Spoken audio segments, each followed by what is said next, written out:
Jim Gavin's talent for rendering swathes of the league and championship nondescript means he rarely gets any end-of-season postscripts.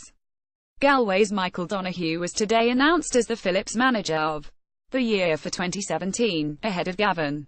Donoghue deserves the award, and this piece is not the leaking of righteous ink infuriate a perceived snub of the Dublin manager. To get exercised over entirely subjective and largely meaningless matters is largely the point of watching top-level sport, but we won't do it here. What we are going to do, however, is point out the flaw in these awards, and argue that Gavin remains somewhat underrated. All annual managerial awards are inherently flawed in the sense they are doled out on that year's achievements, ignoring the select few who build something greater than success. A dynasty. Turning latent promise into blatant achievement is one thing, making it routine is another thing entirely. Alex Ferguson was LMA Manager of the Year, a relatively paltry 4 times.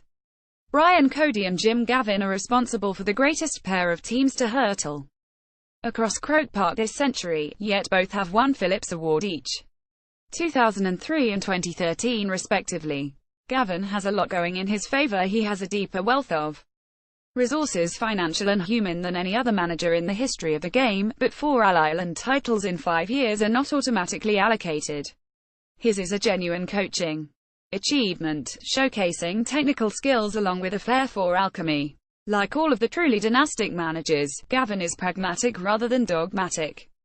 Jose Mourinho, for example, is wrongly dropped. In the former camp, his defensive style is a dogma, which is not always the best way to win. See recent failures to truly attack vulnerable Liverpool and Manchester City defences as an example. Ferguson, by contrast, defined his career by being flexible on most issues if he thought he could win.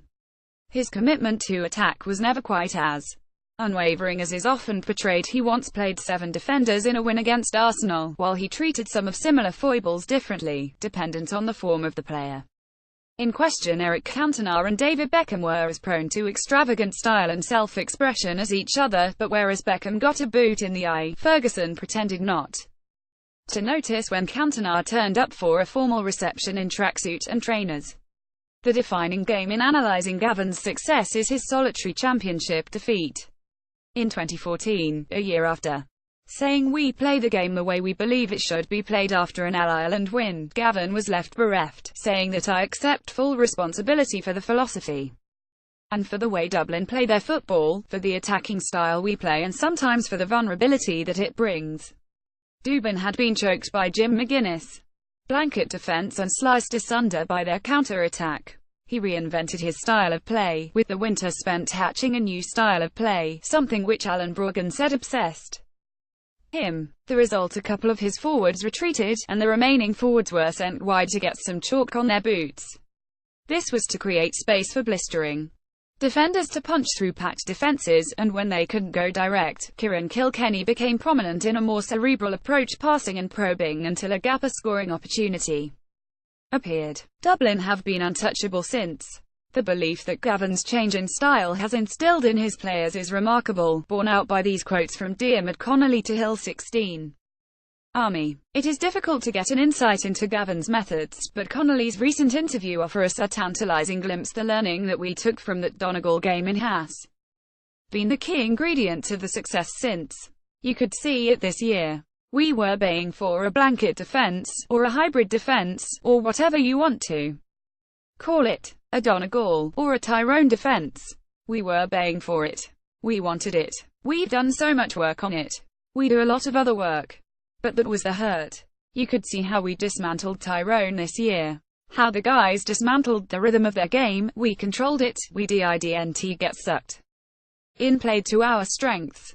We always had a defensive structure. It was beautiful to watch. Gavin has the depth of talent to call on when in trouble, be it Cormac Costello, Con O'Callaghan, or Kevin McManaman, but their razor-sharp edge has been paired by the culture Gavin has bred among the squad.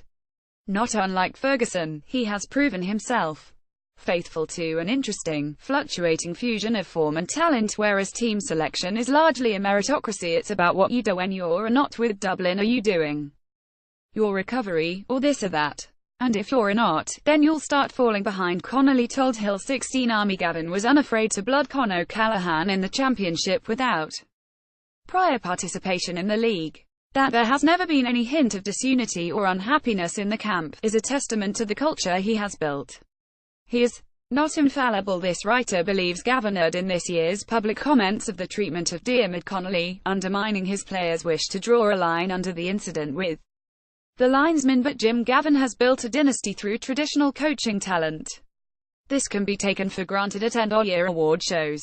As for these awards, we doubt Gavin is remotely bothered by them. In the end, to what end? He has the silverware that counts. See also Diarmuid Connolly picks his Dublin player to watch in 2018.